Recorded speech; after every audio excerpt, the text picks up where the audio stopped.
We now get a clearer look of the upcoming foldable smartphone from Huawei called the Huawei P50 Pocket. And apparently this is actually somewhat similar to the Samsung Galaxy Z Flip 3 because it comes in a clamshell form factor. And also, if you're a fan of the Samsung Galaxy Fan Edition series, it seems like there will be a Samsung Galaxy S21 Fan Edition coming really soon. But you might be disappointed because there will be a feature that's missing. So if you want to find out more, remember to stay tuned to today's episode of ICYMI.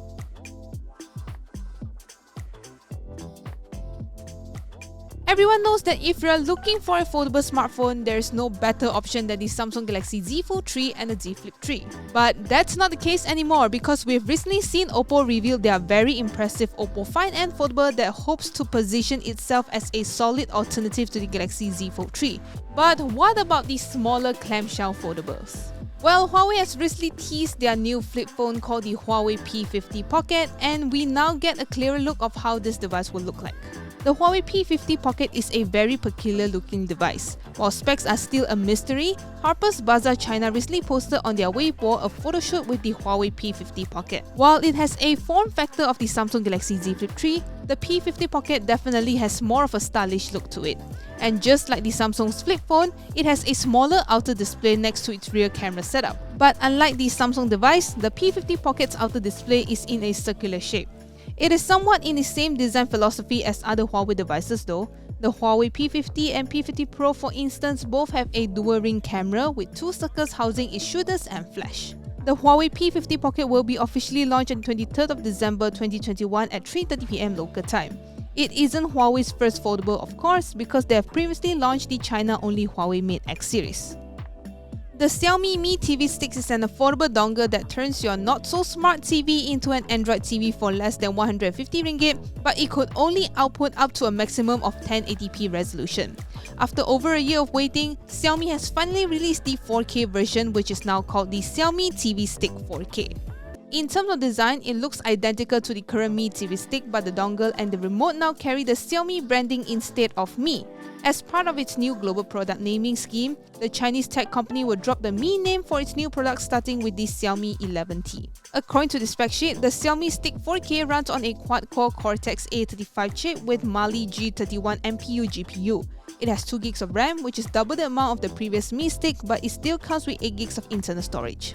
Other notable upgrade is that it runs on the newer Android TV 11 out of the box versus Android TV 9 on the current Mi Stick. In terms of its connectivity, it supports 5GHz Wi-Fi and Bluetooth 5.0. Besides pushing 4K output, the new stick also supports Dolby Atmos and Dolby Vision as well as AV1, VP9 and H.265 video decoding. AV1 is a new royalty-free codec that provides better efficiency by up to 30% when compared to H.265. Well, another day, another leak for the upcoming Samsung Galaxy S21 Fan Edition. We now have more details of the upcoming Samsung Galaxy S21 FE, but it might be a little bit disappointing because this device doesn't come with a 3.5mm headphone jack. This new leak comes courtesy of Roland Kwan of German website WinFuture. According to him, the Samsung Galaxy S21 FE will come with a 6.4-inch flat dynamic AMOLED 2x display with a Full HD Plus resolution and a maximum refresh rate of 120Hz. The display seems to have thinner bezels than before and, as its name implies, lacks the curved edge display seen on the likes of the Galaxy S21 Ultra. It also comes with a layer of Corning Gorilla Glass Victus over it for scratch resistance.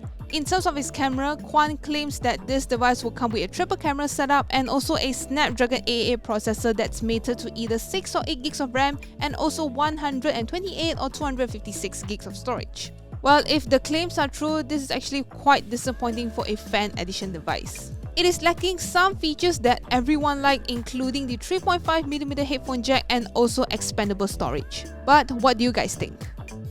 So last but not least, we're going to talk about NVIDIA's new budget laptop GPUs, namely the RTX 2050, MX550 and also the MX570. Before we get into it, we have to first explain that the new GPU is not based on the Turing architecture that was used in other RTX 20 series cards.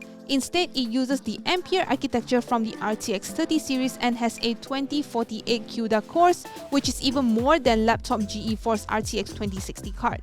In fact, it has the same number of CUDA cores as the GeForce RTX 3050, however will still perform worse than its RTX 30 series cousin and the laptop RTX 3060 for that matter, due to just having a 64-bit memory interface with. The NVIDIA GeForce RTX 2050 will also come with 4GB of GDDR6 VRAM and will use between 30 to 45 watts of power. You should still get features like DLSS and ray tracing too. Besides that, NVIDIA has also introduced two other productivity-focused graphic cards, which is the GeForce MX 550 and also the GeForce MX 570. They will likely replace the MX 450 currently on laptops now, but its specs are still a mystery for now. NVIDIA calls the MX 570 the fastest MX GPU they have and mentioned that both the new MX graphic cards have more CUDA cores and faster memory speeds than before, but don't offer any more details than that. Alright, so thank you guys so much for watching. Remember to like our video if you liked it and subscribe to our YouTube channel if you haven't already, and also click on the notification bell icon so you won't miss any of our future videos. And I'll see you guys in the next one. Bye bye!